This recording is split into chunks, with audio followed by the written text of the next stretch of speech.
How you doing, comic fam? It is great to see you. It's the community that we make comic book content for. And I'm here with a couple of very, very special people. These are actually some of my friends, one of which you already know, and the other you may not know. The first one, his name's Bueller. That is right. Hey, Tom, thanks for having me on. This is really cool because I got two of my good buddies on here, and people are familiar with me. You've seen Tom on my channel. You've seen Reggie on my channel before. If you've ever seen the Saturday Night Live skit with Chris Farley next to Patrick Swayze, I'm next to two Patrick Swayzes right now. So this is what's happening right now. But I want to say I'm happy to be here with none other than Reggie. Reggie, how you doing? I am doing well. Reggie Simmons here, Reggie Collects. I want to thank both of you guys for extending your hand to me and allowing me to join the channel. I am a huge fan of both of you guys, and it gives me great pleasure to actually join you guys here live. So thank you. Reggie, you do some great work. I've actually been following your YouTube page for quite some time. You did a couple really cool interviews over this last couple weeks. Actually had me super engaged. I saw the community involvement. You're doing something special on your YouTube channel. I want to make sure everyone knows that your YouTube channel link is in the description right now. And at some point, if you don't click on that link now, you got to do it before the end of the video and go follow what do you have going on over on your YouTube channel? We have a lot going on. I mean, I typically do 1 to 2 live interviews a week, typically on Wednesday and Thursday. I always do a live show on Sunday night where it's called Ready, Set, Go. It's a preview show where I basically tell you about the stuff that I'm going to be releasing over the coming week. And then I also give away a slab comic every single week. And then I typically release pre-recorded videos Monday through Friday, always at 3:30. So there's a lot that's going on. And I think what I try to do is to cater to everyone, right? The more experienced collector all the way down to the person that is just discovering comics or newly returning to comics. Fantastic. You know, actually, you kind of set me up there and you don't even know it, but I want to, when Bueller and I go live, there's a important reason why we do this. We like to give a community tip, just a little something that we can pass on to maybe someone who's making some nice content on Instagram, maybe here on YouTube. And one thing in particular, you made a video recently that I got giddy about. You posted how to bag and board a comic book. Right? Yeah. All right. I thought that was hilarious because I know your content and I know that you had Nerdy Girl on recently. You guys were talking about books that go for like, double, triple figures here. And now you're talking about bagging and boarding a comic. And I wanted to just highlight that as a tip for the community. If you're going live, if you're making content here on YouTube, don't be afraid to make whatever you think someone will watch. Not every video you make is going to be consumed by your entire audience. We have videos here on the comic on our channel. It's called the Comic Tom channel, on my channel here on the show, where we have videos that as much as only a third of our viewers see. That doesn't prevent us from making it. And I appreciate you making that how to bag and board a comic book because I've thought about making that video. You beat me to it. I appreciate you doing it. And I think it goes to show that anybody can go live. And even if it's, seemingly something super simple, there are people who are going to find value there. And you said it. You said you try to make content for everyone. So I think that's a good tip for today. Make content for everyone. Don't think about what's going to please everyone. Think about that one person who may value that. Bueller, how are you feeling, my brother? I'm feeling good because this is pretty cool. Because I mean, like I said, these two guys are really cool, and they're up in my street cred totally right now with these guys. I mean, I'm cool is not the word that people use to describe Bueller, but they do use that word to describe Reggie and to describe Tom. So just the simple fact that I get to be on here with you guys, it's pretty cool. But I want to get back to Reggie's. The content that he made for that. And I thought it was really cool. And here's the thing about that. And I asked Tom about this. How many times does somebody ask you what kind of bags and boards you use? Or how do you bag and boards? And how do you keep your comics secure? I've been asked that many times. Yep. Now, I made a video about it. Reggie made a video about it. I enjoyed it. It serves a purpose. So it's content that provides value. And hats off to you, man. Here's what I would say about that is I spend a great deal of time talking to all kinds of collectors, literally every day, all day. I get messages. I have phone calls with people. I just talked to a guy the other day at like midnight. We were having a conversation. And I remember there was one point where I was on live and I was talking about AOK, and I just got this AOK, and some brave soul in the middle of the live stream said, "What is an AOK?" And I realized that there are terms and there are things that we say just between ourselves that someone that is coming into comics or newly returning to comics has no clue what we're talking about. And so my goal is to lower the hurdle for those people to actually come into the hobby. I've had new collectors basically say, I feel like I can't go into a comic shop and ask a question for fear that they're going to make me feel stupid. And a lot of those people gravitate towards me for whatever reason. And so I try to say to these people, comic collecting is nothing more than a comic in a box. As simple as it gets. And you can make it as complicated as you want to be. But at the end of the day, it's a comic in a box. It's a comic in a bag in a box. Keep it simple, you know? All right. I feel it there. I like that. Keeping it simple. Well, you know what? Today, we're not going to keep it simple. I'm hoping to ruffle some dang feathers today. That's what I want to do, because we're talking about one of my favorite subjects. I'm going to go right on the mic and say it. One of my all-time favorite subjects as it pertains to the comic book industry, speculation. Uh-oh. Yes, I love it. This is one of the funnest parts of this community. And you know what? I feel like it's kind of taken on a bad, like as a bad word. It's kind of like speculation, specifically in like mainstream media. Like I'm talking, and when I say mainstream in the comic book community, I'm talking like your Comic Book Girl 19s. I'm talking about your large comic channels for the people that make these really large videos, you know, get seen by thousands and millions of people. But when you find out about their collecting preferences, you hear, oh, don't spend money on comic books. Like it sounds like a parent from the 70s telling their kid, like, you're like, wait a minute, what? And then you see people like us making content for that community. So I want to talk about speculation right now because I love it.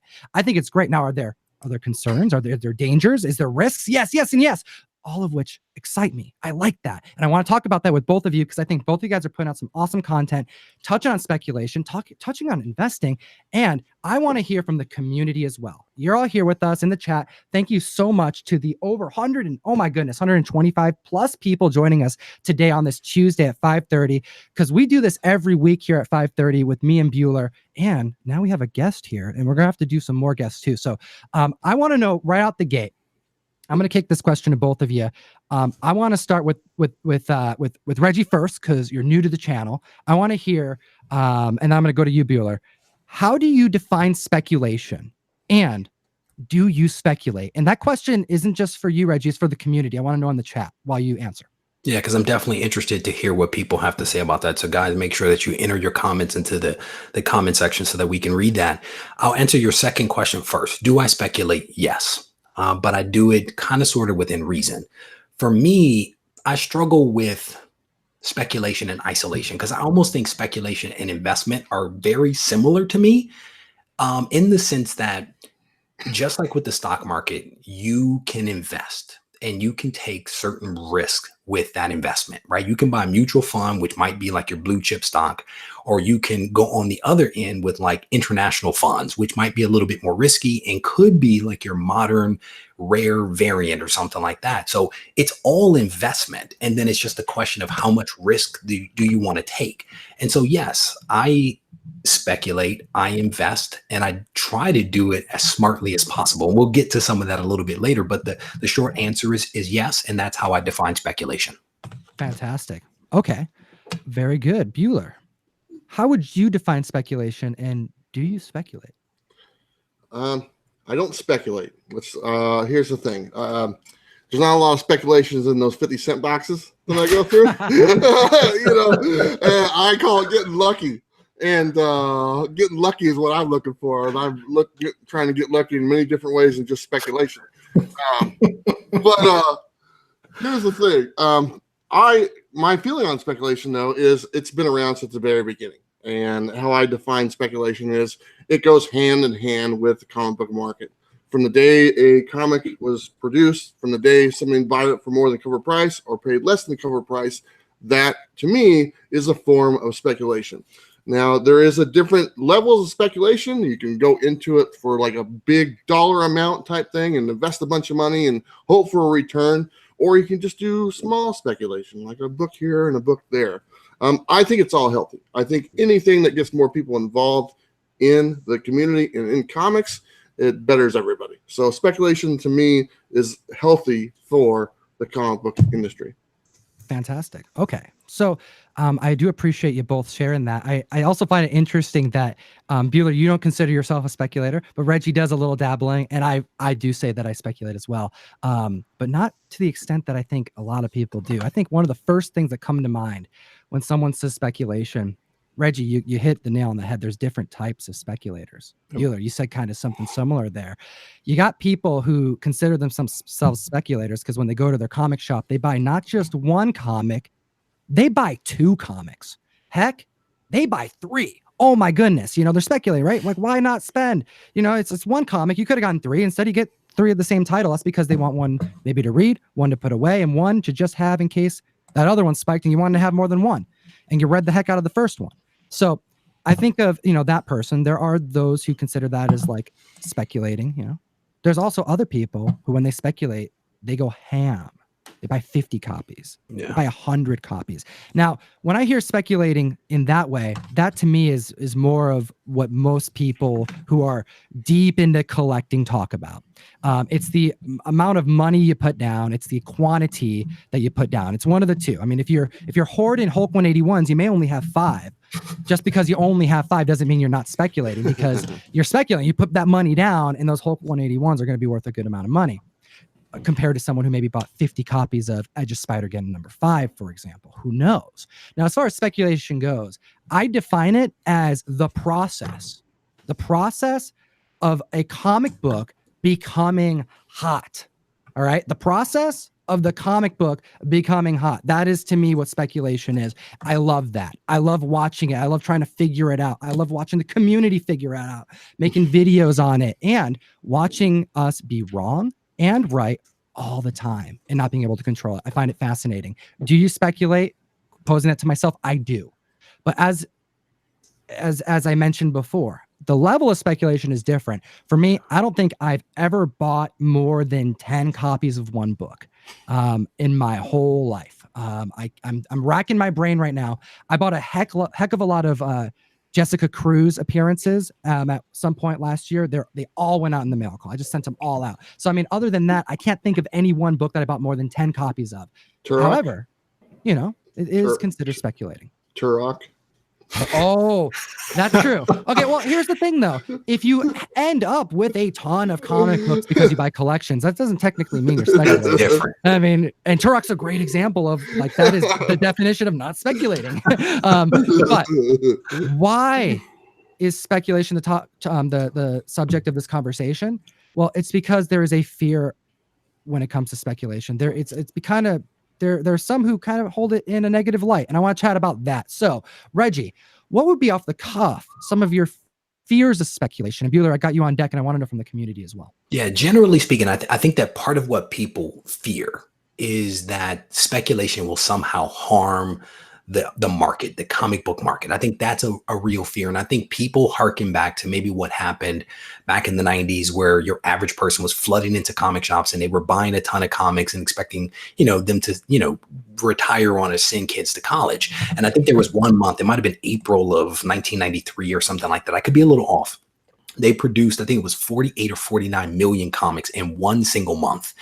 And that was to fuel speculation. And so I think people have this fear that we are back in that kind of zone where it is going to erode the overall comic market, and the market is going to, take a nosedive. But I don't think that we're talking about what happened in the 90s. I don't think that that's the exact same thing. So part of that fear is that of we lived through bad times and we don't want to see that again.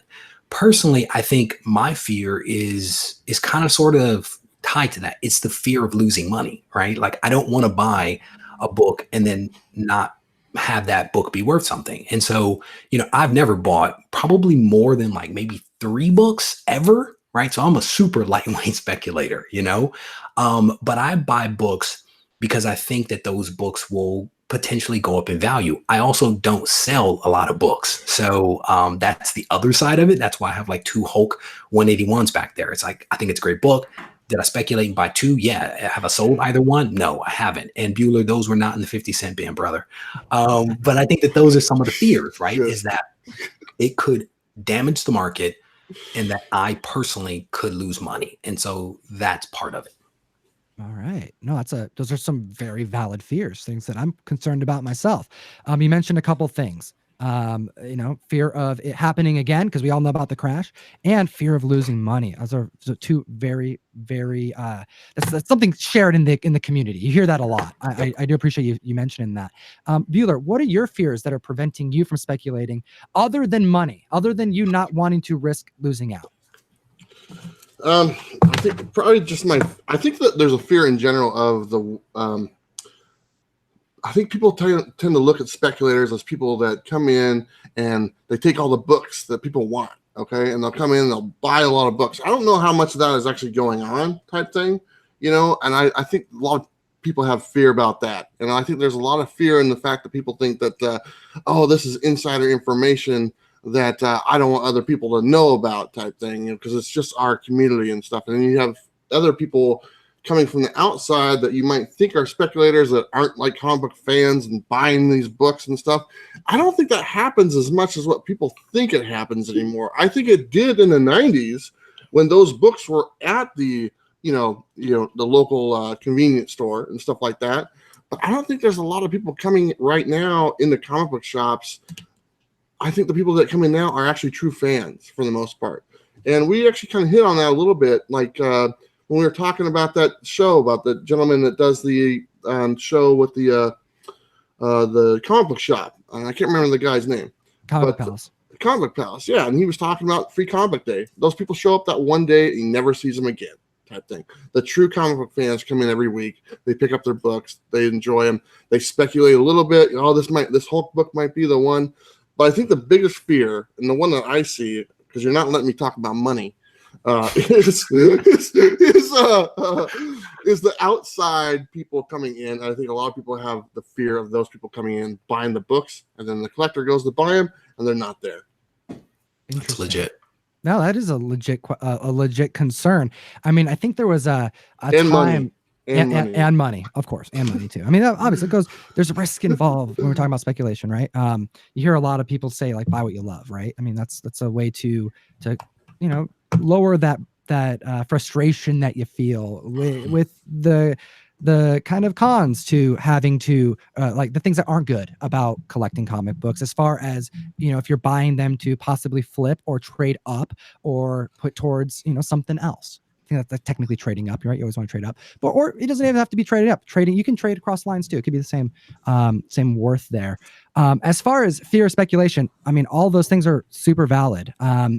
Reggie, like yourself, feel that the 90s isn't something that can happen again. I think that I think those days are done. I can't ever see a publication company actually putting comic books to print, or any type of magazine or even book, while we're at it, and hit above, what was that number that you quoted? You said above 40 million in 1 month. Because we know that Turok it broke, I believe it was 2.1. If it wasn't, it was at least 1.5. So like right around there. If you have a Turok, guys, think about that Turok. If that hit above 1 million, imagine what all the other ones did. I mean, there's a lot of comic books coming out, and that was the 3 years of Valiant getting in the mix there. So they were just adding a whole nother wave too. So I don't think that's possible. I don't think that can happen again. Specifically because of gentlemen like yourselves who are going, and gals like like in the community, who are going out and making content and bring that information regularly to the mic. I think the collector community is so much more savvy than it was back then. Agreed. And those who think that you can make a buck off of it, who aren't part of the community, I just don't think there's enough people anymore. Personally, can I jump in and make 2 points real quick, Tom? Please do. So it's been a while since I looked at the data, but I want to say that the vast majority of comics issues are printed somewhere between, I think it was 10 and 20,000 is like the average. So there aren't these, X-Men #1 runs of whatever the crazy number Jim Lee did back in the day that broke the record, right? It was 8 million or something crazy like that for #1. I think the numbers that we're talking about now are much, much smaller. But there's compromises that have been made, right, in terms of quality of paper and stuff like that. So, but Bueller, you made a comment about something a moment ago that I wanted to revisit, and you were talking about the outside in kind of influence, and you seem to be suggesting that it is us, people like you and I and Tom, that are actually doing some of the low level speculation of buying a couple of issues here and there versus, my mother going into a LCS and buying 20 copies of, Immortal Hulk. Is that where your head is? I think that is what it was at one time. I don't think it is now. And here's the thing. I was heavily involved in the 80s and 90s, big time involved in doing this. And I was buying multiple copies of these books. I remember when Guardians of the Galaxy got relaunched in like the late 80s, early 90s, I bought 20 copies of that book. Okay. When the new Batman series, The Dark Knight, came out, I bought like 30 copies of that book, like literally like 5 or 10 copies of every color. There was a lot of people coming into a shop because actually I was working in a comic shop at that time that like, hey, I heard about this Batman book. I'll take 20 of them type thing. Or the Death of Superman. Perfect example right there. Death of Superman. Someone comes in. They know, heard all about it. They come in and they buy every copy on the shelf. I don't think that we see that as much anymore. For one, like you just said, the print run is very low in comparison to what it was. So there's not those copies available. And the amount of comic shops are a fraction of what there used to be. So for the variety that we have to choose from, now I can't account for online sales, and maybe people are doing it online.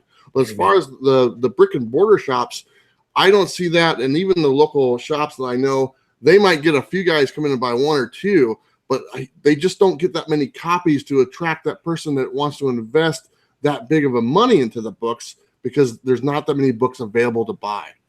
Yeah, you literally have to go from store. And we do have those members too. Like I don't want to, and at the same time, I'm a little torn because I hear what you're saying, Bueller. Like at one point you go, okay, I don't like the fact that someone comes in and wipes the title clean, right? Like, oh, there's 12 copies of it there and they buy them all. Now there are stores out here in Washington where if you want all 12, that store owner is going to say, thank you. Like for real. Thank you for buying all of these. Do you want me to bag and board these for free? Like there are other ones who will go, you have to pay for your bag and board. There are other stores as well who will say you only get a 2 purchase maximum. Like we are seeing that start to happen. And for me, the question was, what is your fear about speculation? Well, for one, we're bringing up all these concerns. My fear is that these concerns will, one, turn people off to buying comics, and 2, will cause unwanted like ramifications that you may not want on the market. Personally, I know the average comic book store, like based off of how many shelves they have and how many books they're ordering, you can kind of imagine like, okay, if you know that the one concern from comic book store to comic book store, everyone has it, that people don't pick up their books. And over time, some people end up like having a short box filled with comics that store owner had to purchase. And they don't get picked up, that their long boxes that are filling up on past issues are so out of control. It's almost a part of doing business at a brick and mortar. It's partially why most of these stores aren't actual comic book stores. They're like boutique stores / comic stores or card stores / comic stores, whatever you want to call it. I understand the problem of having that person hit that store and wipe out the title clean, but I also understand the issue of not having that person do it, because you know what, if everybody was doing that, these stores would be buying way more comics and they'd be serving more people.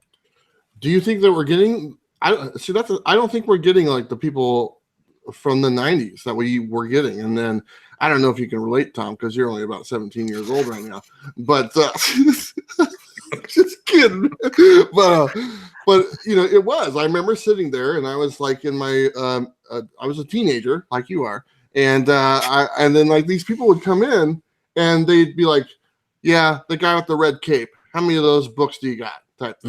And they like, "Well, there's 20 copies. Oh, I heard it's going to be good. I'll take all 20." My thing is, I don't think that person is as widely out there as they used to be in the 90s. And maybe Reggie I think Reggie's only 25 actually, so I can't tell.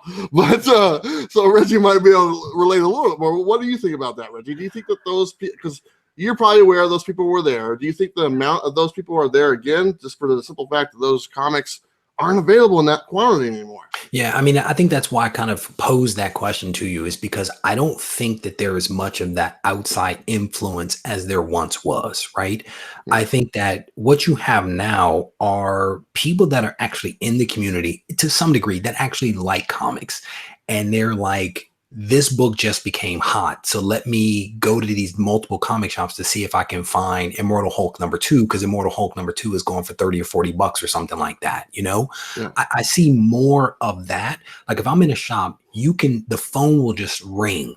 No, I don't have that. No, I don't have that. No, we sold out of that. That's the comic shop owner basically telling all these people that are sitting on their cell phone at another shop, calling them to tell them that they don't have that book because people are looking for it. And so I think you have more people that are actually in the community that are readers and collectors already, that are buying up a couple of extra copies because and I know a lot of guys that will buy a modern book and will slab it and will sell it to buy a Silver Age book or a Bronze Age book. That's their thing. And I don't think that that's bad. I don't think that speculation is bad. What happened in the 90s, that was ungood. That was bad. Buying books, slabbing books, and selling them for a profit. Now, I don't see a problem with that. I think that healthy speculation is good. Extremes, no. Healthy speculation, fair price comics, I'm all for it. Yeah. You know, one thing that I think is worth mentioning here is that, you know, as far as that goes, I'm thinking of someone in the community who on Wednesday, you know, Wednesday New Comic Book Day drops. You get that, be on the lookout from AKA Mr. Bolo List. You look out, you're on CBSI, you're on Instagram, you're looking at posts, you're doing hashtag searches, you're trying to figure out what's hot.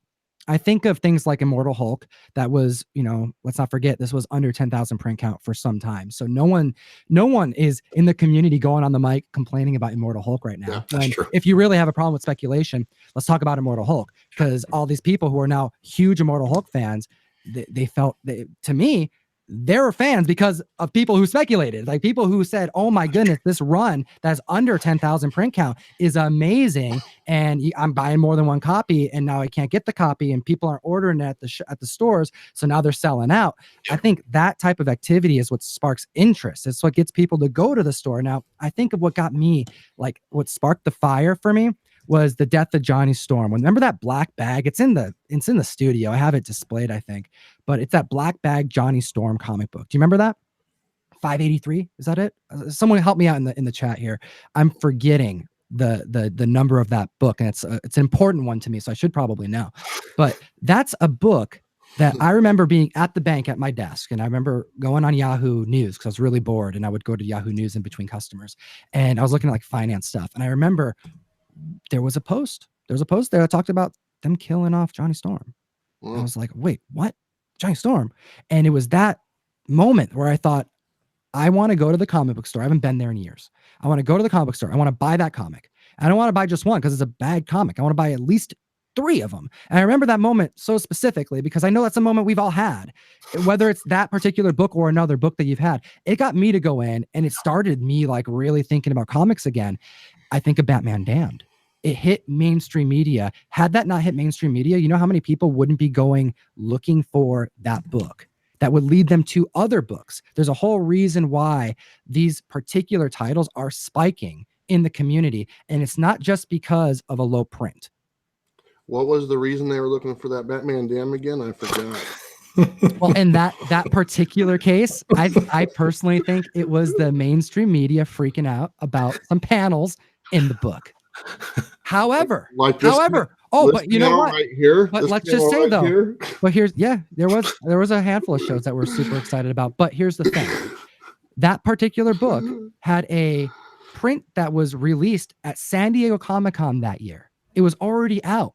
People could have seen these panels. They could have been speculating on the panels. They could have put in a order of 100 comic books.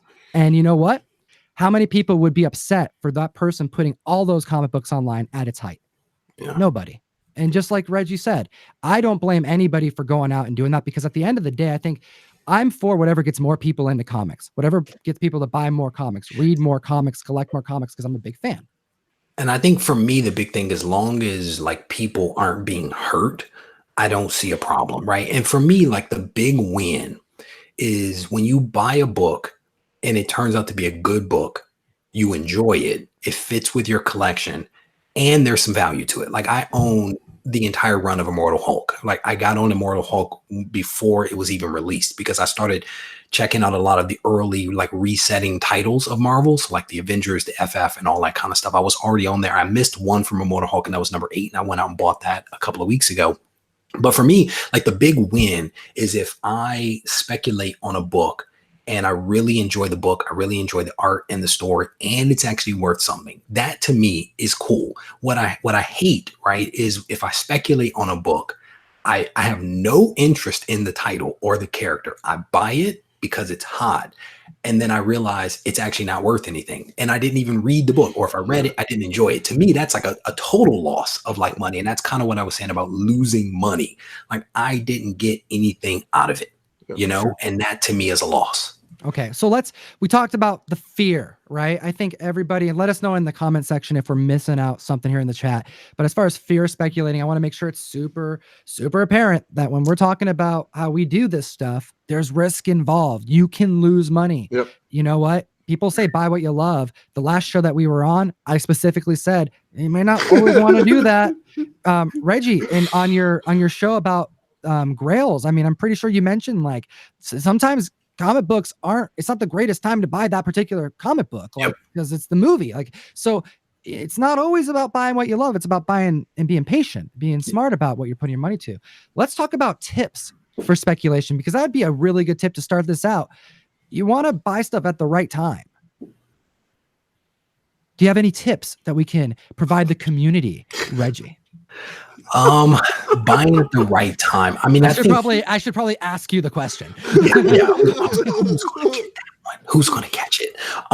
For me, like one of the biggest tips I would offer people is, I think there's a couple, right? Part of it is do your research, okay, right? Because someone says a book is hot doesn't mean that you should necessarily buy it, right? You might want to take some time to do your research to understand, why is that book hot? Is it because of the story? Is it because something significant happens? Is it because of the artwork?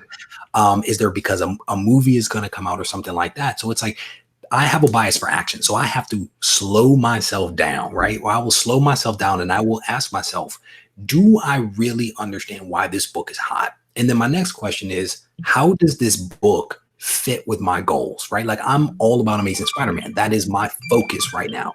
If this something comes out that is not Amazing Spider-Man, I kind of have to ask myself, do I really need to buy that? Like I recently put back Immortal Hulk back on the shelf. I think it was like four issues, and I already have a full run. I was there too, man. I see it sometimes. I'm like, oh, I just want to get them all just to have them. And I have 4 issues in my hand, and I put them back, and I got Amazing Spider-Man 2 instead. And people were like, well, why didn't you get both? Well, Amazing Spider-Man 2 is not cheap.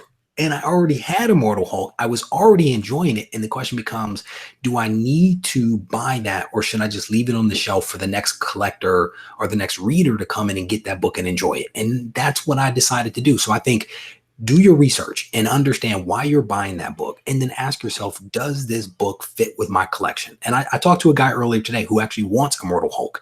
And we had this whole conversation around, do you wait? Is now the time to buy it, or do you wait to see if it's going to cool off? And no one can answer that question for him, right? I don't tell grown people how to spend their money, but I oftentimes say, think about it. Ask yourself, if you had $100, would you spend it on a modern book, or should you spend it on something else? I can't answer that, but I'll pause, Tom, because I think you have something to say. No, it's good. You're spot on there. Like you can't answer it. And you know what? That same person who says, you know what, I'm going to wait on Immortal Hulk is going to be happy if that ends up being a character down the road that continues to take off. Can you imagine? Some of these people are spending $100 on these like comic books from this run that came out over this last 12 months. Yep. But those same people may be also really upset. I mean, we don't know. Bueller, what are some tips that you have as far as speculation goes? 'Cause I know you're not doing it too much, but you're also in the community and you're seeing people who are having some success in regards to speculation. Well, the first thing I would recommend, and honestly, go back and watch our video from last week that you and I did. All the tips that we did for buying, for our focus on getting the book that you want. the tips for speculation are in that video. It's almost the same thing. But as far as my end on goes on speculation, don't bite off more than you can chew. That's the biggest thing, man. Don't overspend. Set your limits on it and set the expectations what you expect to get out of it. If you go in saying, I'm buying this book and it's going to help pay for my kids' college, you are doing yourself a disservice, because that's not going to happen unless you buy, 20 copies of Hulk 181 for, $100 a piece. That ain't going to happen. So set realistic expectations. I think people think, oh man, I'm just going to make a ton of money on this stuff. And it's not. More than likely, you're going to get a book and you're going to spend $5 or $6 on a book. And then here, a few months later or whatnot, it might be worth $15. Yep. So it's a very small chunk of change that you're dealing with. And how much time and effort did you go in to just make $6 or $7? So I think you have to be smart about it. Like Reggie said, do your research, all that good stuff, and just set yourself some realistic expectations when you're speculating. Oh, very good. All right. I have some tips that I'm going to provide to you. I have a couple that I've thought about over this last few days. I've been planning to have this conversation with two awesome people. We got Bueller here, who puts out a lot of great content on his YouTube channel. His link's in the bio. We got Reggie he's here, gracing us with his presence. Reggie, do me a favor. The ending of can you name your YouTube channel and explain what the letters are for everybody who may not know? Yeah. So the YouTube is technically it's Reggie Collects, but I used an old profile for the setup, and it's Reggie Simmons IFBB Pro. So what you will hear whenever you launch one of my videos is I will say your friendly neighborhood bodybuilder and comic book collector. And it's because I am technically a professional bodybuilder, retired when we had our second kid. My wife looked at me and she was like, so I think you're done. I couldn't say no. And she knew that I needed a hobby, something to channel my energies into. And so she went out and bought me a collection, and I added that collection to my existing collection. And I got back into comics because of my wife. So I don't work out as much, but I do enjoy this amazing hobby. I got back into it at the end of 2017, going into 2018. And honestly, just like fitness, both things make me happy or made me happy. And so I definitely enjoy this hobby of ours. Fantastic. I wanted to make sure that gets out there because I know I had that question, and I know someone in the chat probably did too. So I want to answer that. And they're probably wondering why you're wearing a tank. So can I pause? Yeah. Paige is in the room. Bueller's daughter. She's throwing up the gun show. Paige is doing her first competition this weekend. I am excited for you, Paige. You will do amazing. Just slow it down and have some fun. So I wanted to do it because that ties right to the question you asked me. Everyone, let's give Paige Paige is Bueller's daughter. Had no idea. Is that what you're doing here, Bueller? You're going to go support your daughter? Yes. Bueller's leaving after the show. He's going on a trip. I am going on a road trip literally about 20 minutes after we're done. I am hopping in the van and I am heading from Portland, Oregon down to Albuquerque, New Mexico. And I hope to get down there, within the next couple of days. We're making a bunch of stops, and I am going to see my daughter, Paige. She's, like Reggie was saying, she's doing her first fitness competition. And I'm really excited about that. But honestly, I'm just excited to see my daughter, and because I haven't seen her since July. And she's an amazing girl, to say the least. Yeah, man. Paige, thank you so much for joining us. Everyone, let's give Paige a good thumbs up. Thank you so much, Bueller, for being here right before your big trip, and best of luck, Paige. I know what goes into doing those competitions. Reggie, you probably know more than anyone else. That takes does lot Reggie of work. Work out? I think. Well, he just mentioned he doesn't do it as much anymore. But you know what? I digress. Too busy making videos, man. So Bueller, before I touch on some tips I want to provide the community for speculation, because I've just been sitting on these, I want to ask you, we've had some super chats. Let's go through those. Okay. So yeah, we've had some super chats tonight. I want to say thank you to everybody. This is what helps fund the show and the operation. Like we make more content because of the community, and thank you to these people. Exactly. And we actually have almost 250 people watching right now, which is just my goodness, freaking fantastic. But we really wanted to cover the subject pretty hard, and so that we kind of left these super chats to right here. But I got a list of all these great people. Joker M21, thank you so much. Discovery Bay Comics, thank you.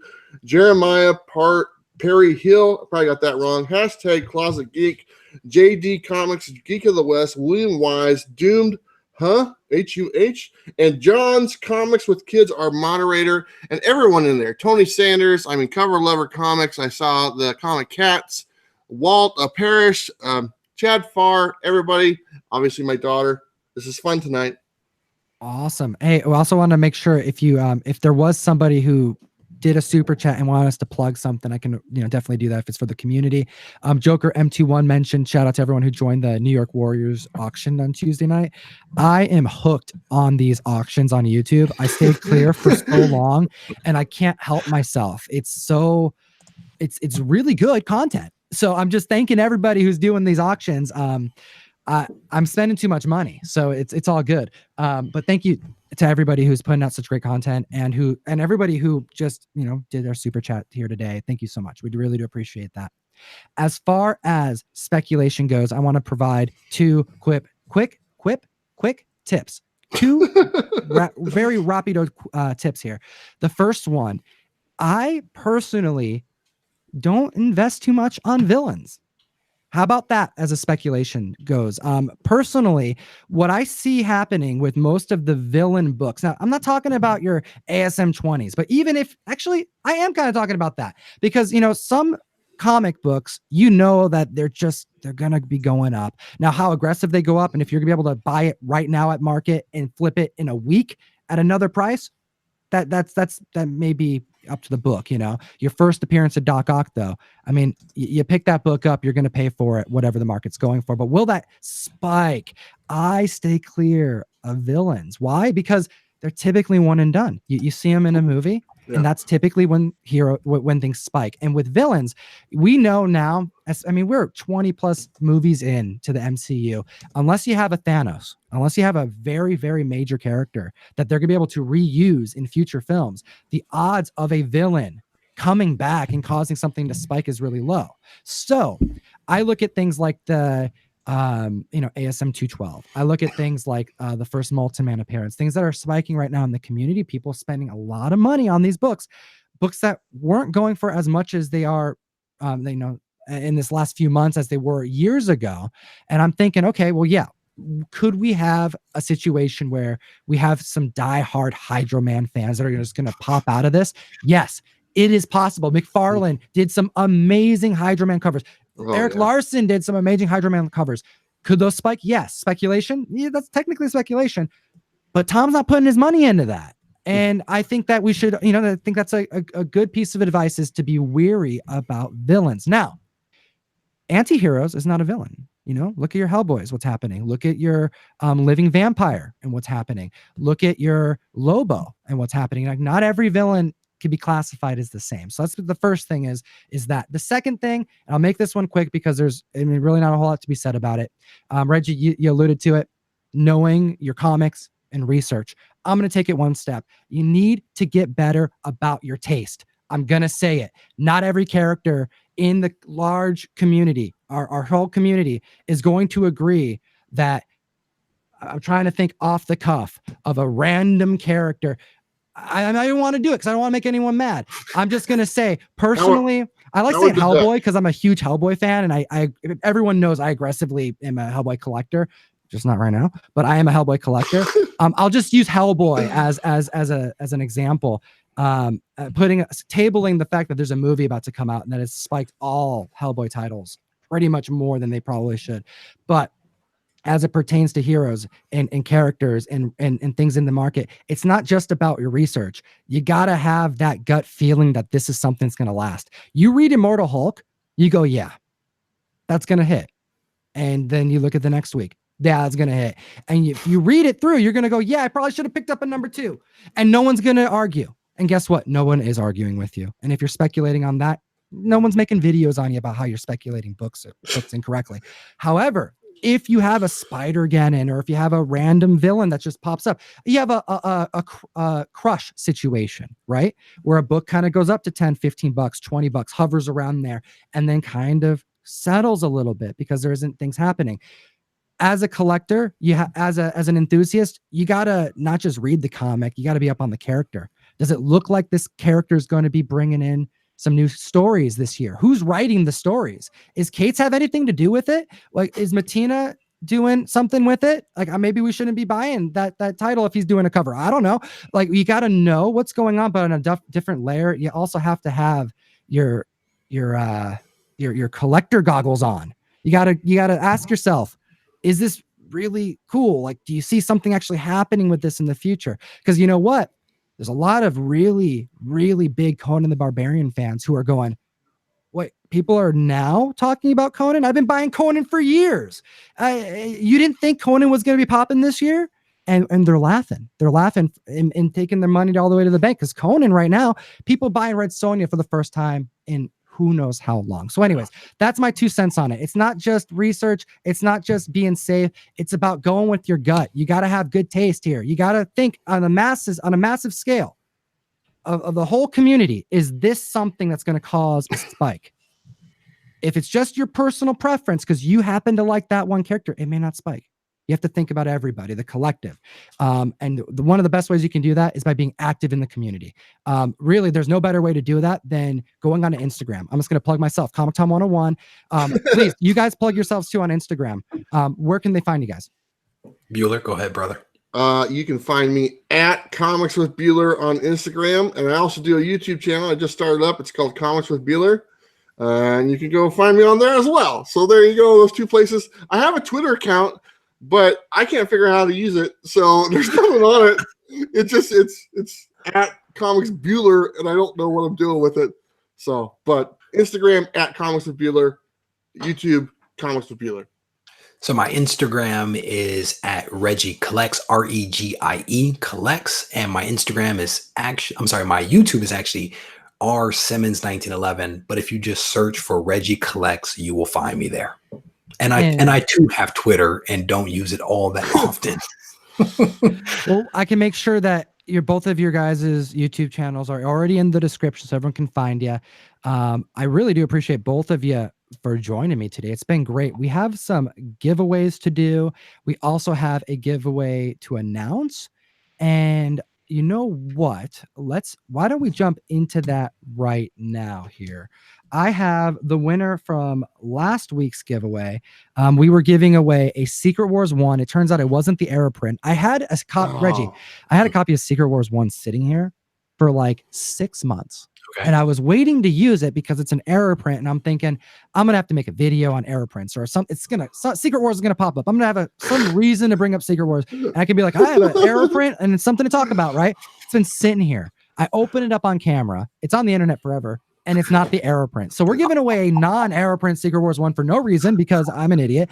And then we also giving away a Watchmen graphic novel because everybody needs to have it. And if you already have it, it's going to be comic karma for someone else. So you're going to get it and it's your job. You know who, actually I can tell you who you are.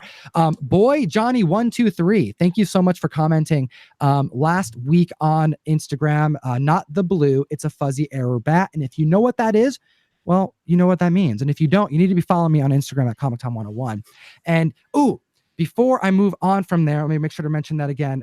Boy, Johnny123.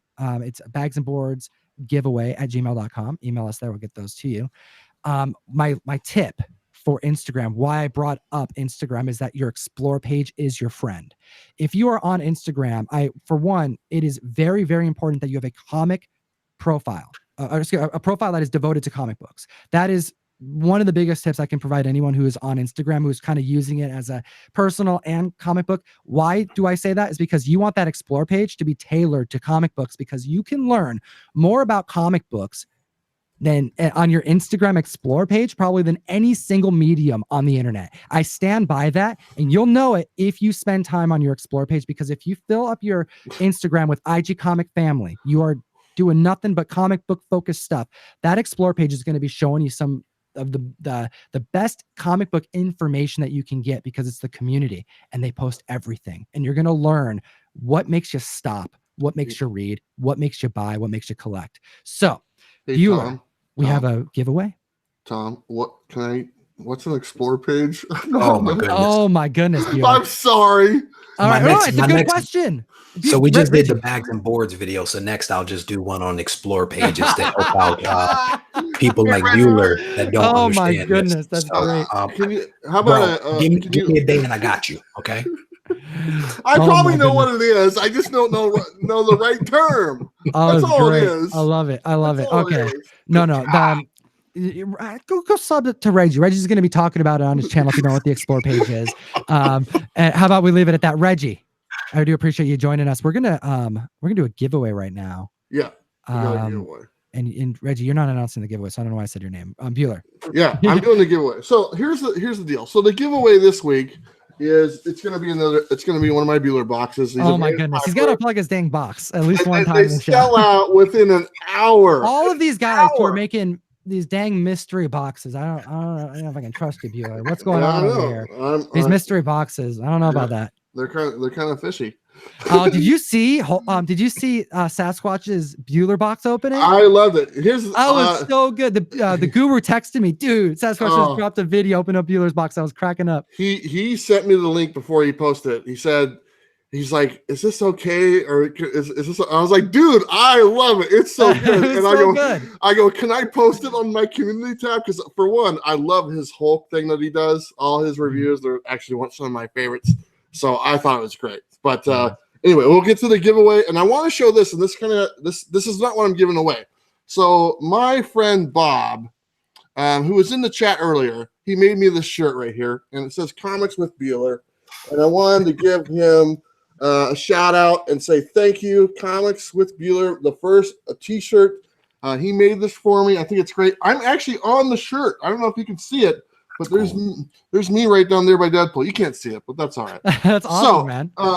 Here's the deal. All you gotta do is go to my Instagram at Comics with Bueller. I'm posting a picture of that shirt up right now, and there's a hashtag "Thank You Bob," and that's all you have to do. You have to just leave a comment saying "Thank you, Bob," and it is going up right now. It says "Finishing Up," and at Comics with Bueller on Instagram.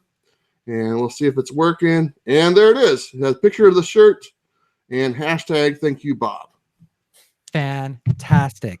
Bueller, that is so cool. Thank you so much for providing the community with a giveaway. We've been doing a lot of giveaways. Reggie, did you say you give away a slab every week?